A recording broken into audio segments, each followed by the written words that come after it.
Hey everybody, two for a day. Wasn't sure I could pull this off. Spent the afternoon crunching numbers because of all the crazy news today about the Solana ETF. People are asking me, when?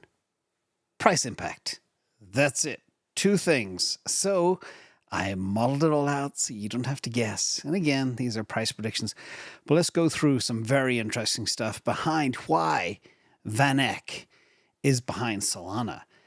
The reasons will fascinate you. Thank you all for coming. Thank you to Long-Term Holder and Digital Asset US and everybody else. I see you all. I see everything. So what I'm also going to do too is I'm going to do some price predictions for Ethereum. And why? Well, I won't say why because I don't know anybody else. But there's a lot of difference between Ethereum and Solana. And I'm going to go through targets for multiple years, going out to 2030, 2032, and really talk about the impact of this ETF revolution. Mr. Shake, thank you so much. Long time no see, my friend. So let's go. And yes, I have a photographic memory. I can remember everybody's name if I see it. If I hear it, I can't. If I see it, I can. So first of all, let's get back to Mr. Mert, friend of the channel. So far this week, we had a huge week last week, but this week we had the SOL ETF news. Obviously, last week we had the SOL ETP in Canada news. We had ZK compression. We had Blinks. I made a video on Blinks yesterday because I'm very excited about that. We have a new $60 million Solana startup fund, all within 5 days. And there's more stuff coming. I'll talk about some of the breaking news as well as we go through. But remember, first of all, the results so far. Solana's come an awful long way off the bottom of the bear, and it is a top performing asset in all of crypto. And it's an SCP, as I call it, smart contract platform, or layer one. The results for all SCPs so far over the last year, 119%. Solana is up nearly 740% in that same time frame. Bitcoin, 99%. Ethereum, 80%. And again, Ethereum is still lagging Bitcoin so far over the last 365 days. Deluxe Bear, thank you for coming. Let's get to the breaking news. Crypto really is becoming a thing, and ETFs are coming fit, fast, and furious. Bitcoin ETF in the bag, massive inflows, way higher than anybody expected. In addition, okay, crypto AI, thank you for coming. ETH ETF is coming next week, and now it's already triggered a flurry of other filings. First one after these two is now SOL from VanEck. What are VanEck planning? Well, this is their little filing, their Form S1, VanEck Solana Trust. And they're first in the box. And that will probably bring a avalanche of others in time. But remember, I'm going to get to some of the timing of when this will actually happen too. And if I'm a bit loose, it's because I'm tired. So let's go. First of all, this is some cool stuff here. Why did VanEck file for an ETF? Well, they see it as a competitor to Ethereum. They believe in Ethereum too. They talked about how the Solana blockchain is different. It's designed to handle many applications with heavy focus on things like payments, trading, DeFi, gaming, social stuff. And it operates as a single global state machine without any layer twos or sharding or stuff like that. And it also has a very unique combination of scalability, speed, and low costs that will be a better experience for many of the use cases I covered, like gaming, like payments, micropayments. This can do it. Ethereum can't. That's why VanEck is backing Solana big time. So shout out to the team at VanEck. Good choice. Now, this caught me by surprise. They called Solana a commodity. And by the way, in the legal cases with Ripple against the SEC, it was proven in court that not even Ripple is a security. So if XRP is not a security, I don't know what is. But let's break this down, the commodity use, which I found fascinating. Linda, thank you for coming so late.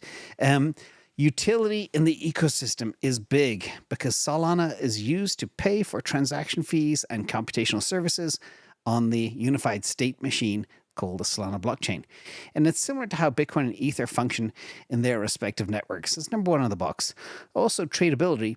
SOL can be traded on digital asset platforms or used in peer-to-peer transactions, highlighting his role as a tradable digital commodity. They also talked about diverse applications. The ecosystem supports a wide range. And I remember, I actually dug it up 2 years ago, I created a post about, I analyzed the breadth of dApps across all the top chains. And even though 2 years ago, a little over 2 years ago, Solana was new, it had more breadth of dApps than Ethereum, which have been around for 5 years longer. That was staggering. But this is what VanEck is getting at now as well. The diverse applications, decentralized finance, NFTs, yada, yada, yada, all the stuff I just mentioned. Also, decentralization.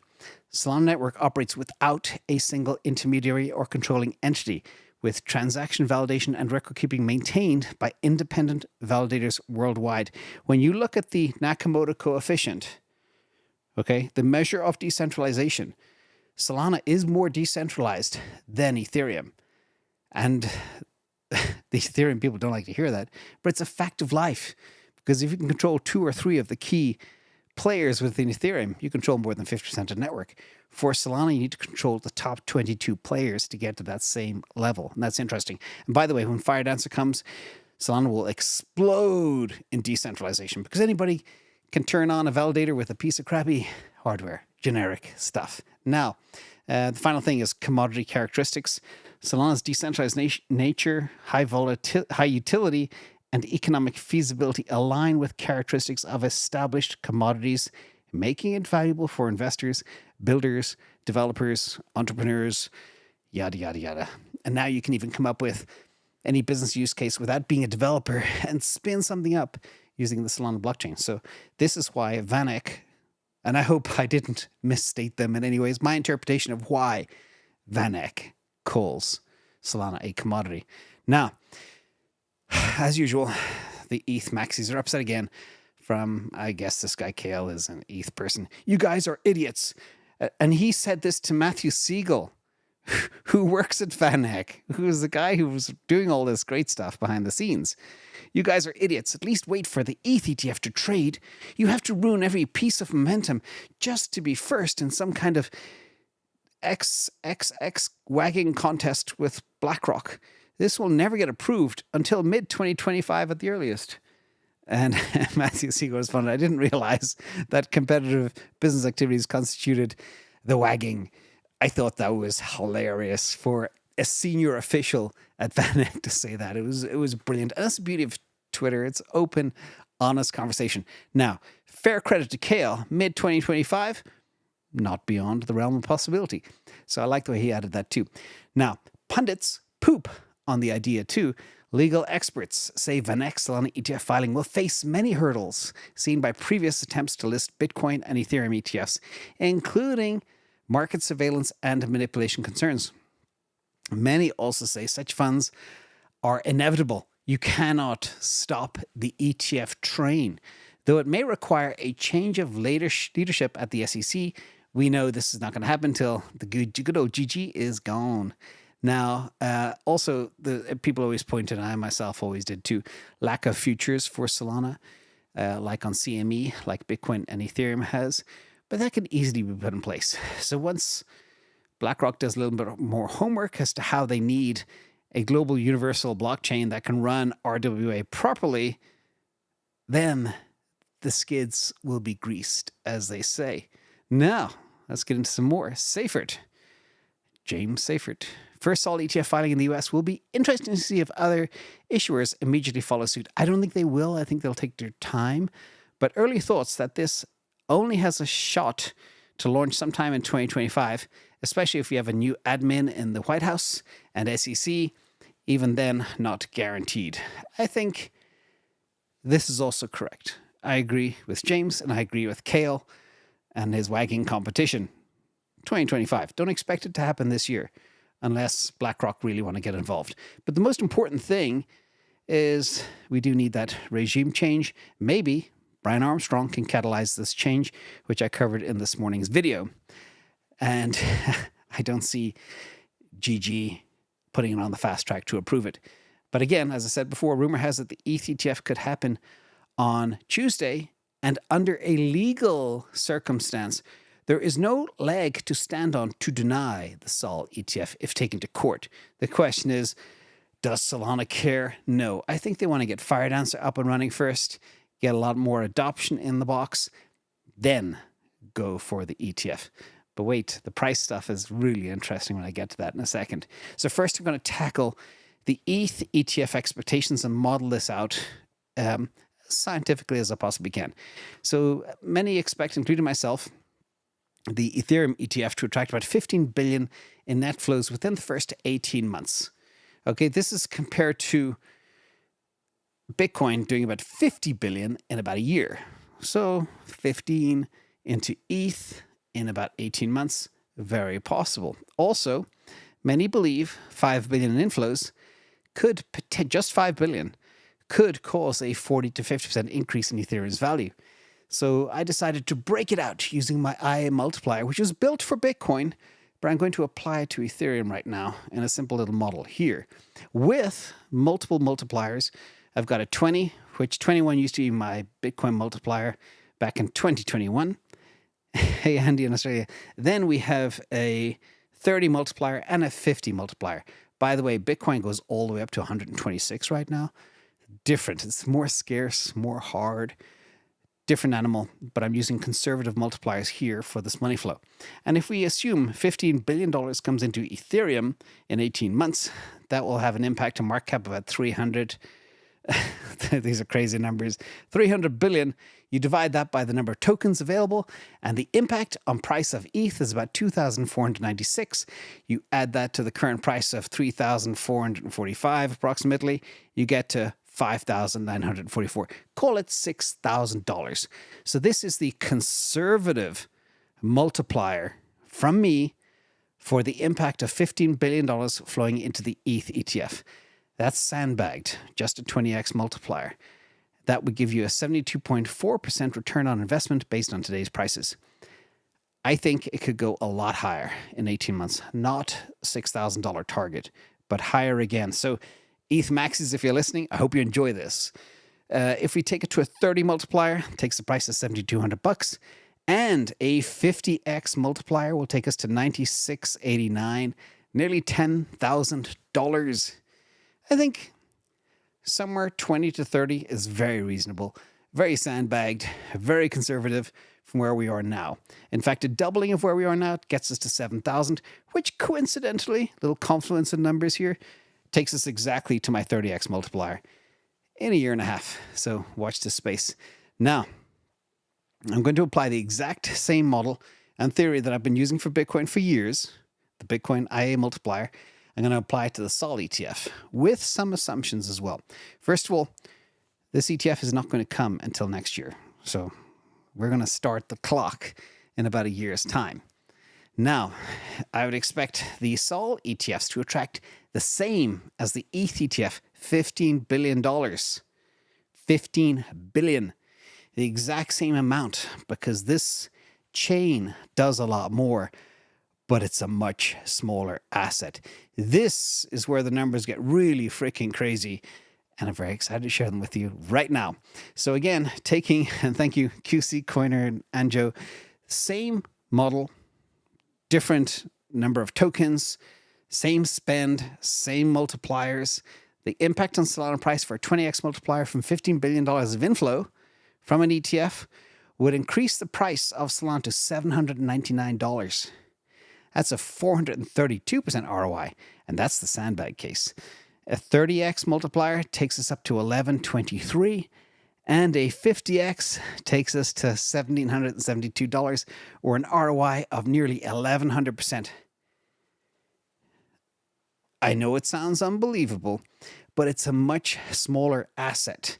This is why I tweeted many times the ETF would be an absolute game changer for Solana because it's so small.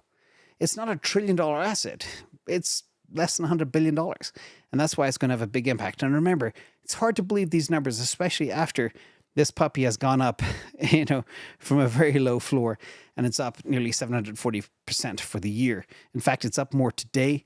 Let me check on the price, $149.71 after a big $13 gain today on some of this news. That's why I'm doing this video. Always catch breaking news, but it's important to share because everybody's asking these questions.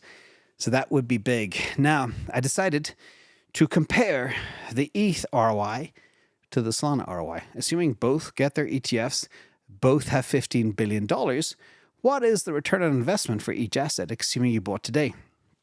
So in the bottom left, well, first of all, you got the red boxes, blah, I'm colorblind a bit. No, blue, red, yellow. So blue is the 20x multiplier, red is the 30x multiplier, and yellow is the 50x multiplier. And the ROI from today's prices, if you get blue, you get 72% on ETH. If you get red, 108% on ETH. And if you get yellow, 181% on ETH. But the numbers are very different in ROI terms when you consider the SOL ETF. This is why it's such big news. The blue situation goes from 72% on ETH to 432% for SOL. And red, 108%, goes to 648%. And yellow, 180% to 1,081%. And I know these numbers sound ridiculous. But guess who has price targets on Solana? Yes, VanEck, not just me. I've got tons and tons of models. I've been modeling Solana since March 2021, forgive me. But here, the thing I want you to focus your eye on is the bull target value per token for 2030 from VanEck is $3,211. Their Solana FDV value is $2,200. All right. And I'm not even going to talk about some of the other numbers because they get completely outrageous. So when you think about VanEck getting to 3,200 in 2030, how does that compare to this? Let's check in again. 3,200 versus the 50x multiplier with the SOL ETF will get us to this price. A year and a half from a year and a half now, for 2.5 years from now, that will be 2026 sometime, $1,772. Okay, so it's not completely beyond the realm of feasibility. This is their model. This is how I backed into their model with the different ROIs back in time. We don't need to get into that right now. But the question is, VanEck are very bullish on Solana. Maybe we should be too. There's a lot of breaking news too as well. There's a lot of stuff happening. We have groups like Helium and HiveMapper and Phantom and Magic Eden and Tensor and Drip and Backpack, Solflare, Code, Breeze, Sling, TipLink. By the way, I've used TipLink lately. It's really cool. Ottercash, Jupiter, Cube, Drift, Zeta, Squads, and now a name, Farcaster as well. UFC and BlockAsset just announced a multi-year global partnership. And UFC has a big event, 303 this weekend. I'll be watching it. Big one, fun one. And I'll be placing a little bit of fun money on it too. Because a lot of people say, why are you such a Neanderthal into UFC? It's because when I was a small child, I did judo and karate as a kid. So I've always been excited by mixed martial arts. And I think it brings very good discipline to humans as well. Especially if you've got kids out there. Send them to a mixed martial arts class, not to get hurt, but to learn discipline and also defend themselves if they need to one day. Now, other stuff too. Crypto network scale at 5x speed, again from Mert, using crypto networks and free markets to map the world faster and cheaper than large monopolies like Google. HiveMapper is scaling out at 5x the speed of Google. And apparently, last I heard, they've already mapped 1/5 of the roads on the planet. This is all done in a decentralized way using a blockchain. Stunning use case. I think VanEck see this stuff too. And then you got Jupiter. I like Jupiter. I use Jupiter all the time. I used it today, in fact. This is their gum platform. So I call it Jupe Gum. Sounds like chewing gum. That's the easy way to remember it. GUM is for Giant Unified Market. And the plan that this guy Meow has for Jupiter is to manage things, everything in a tokenized way, stable coins, real estate, commodities, yield markets, meme coins, shares, which means stocks, by the way, all on the Solana blockchain using Jupiter. So it'll be very exciting to see where they go with this platform as well going forward. And I did a whole video yesterday on Blinks, basically enabling transactions through URLs. I created my first one as a test yesterday. And if I can do it, anybody can do it. So super cool if you need to raise money. So a quick conclusion, everybody. Let's talk about the SOL upside model. We're currently at around 17% of ETH. 20% of ETH will happen again. So if you ask me, Solana should be trading at $180 right now, given the Ethereum price. And after that, then we get to the next level, $300, then $450, and then up the chain. SOL upside model is really easy to find. Go to TradingView or go to InvestAnswers.io, pull it down for free, and play with it yourself. Set up your targets and use it for profit taking, etc., planning your future. Super simple model, and it's been working really well. And we took some of the old legacy tokens off because in 2021, since 2021, they've gone away. So that is a quick black hole SOL update. You guys want these updates fit, fast, and furious. And literally, there's so much news coming. I can't not make these videos. Let's do a quick recap. Let's hope this ETF comes, because the ROIs will be bonkers if they do. And if the flows are anything like I think they could be, it'll be a very exciting time. So thank you all for coming. Over 5,000 people watching live. This time of night, it's 4:30 California time. Thank you, American Beijinger. Good to see you back again. Thank you for being here, and all our mods and community. Love you all. Have a good night. Bye-bye.